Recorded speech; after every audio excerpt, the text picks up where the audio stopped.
Muy buenos días, les saluda Alejandro González, 8 de la mañana en punto en este jueves 28 de julio. Vamos con las actividades en la Asamblea Legislativa del Distrito Federal.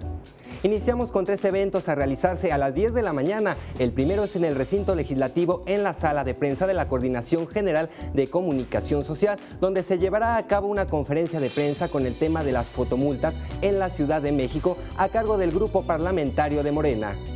A la par, también diputados de Morena tendrán una exposición de productos de amaranto en el mezanine del edificio Zócalo.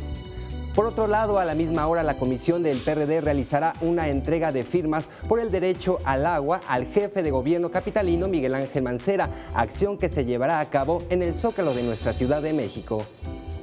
Para las 11 de la mañana, la Comisión de Gobierno, que es el máximo órgano de la Asamblea, integrado por legisladores de partidos políticos, realizarán una mesa de trabajo con la titular de la Secretaría de Gobierno de la Ciudad de México, Dora Patricia Mercado Castro, en el Salón Eberto Castillo del edificio Donceles.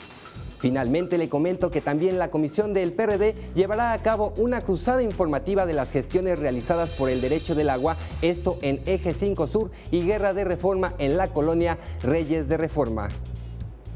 Hasta aquí la información de las actividades en la Asamblea Legislativa del Distrito Federal. Le invito a que se quede con nuestra programación en Capital 21. No le cambie, soy Alejandro González y le deseo un excelente jueves.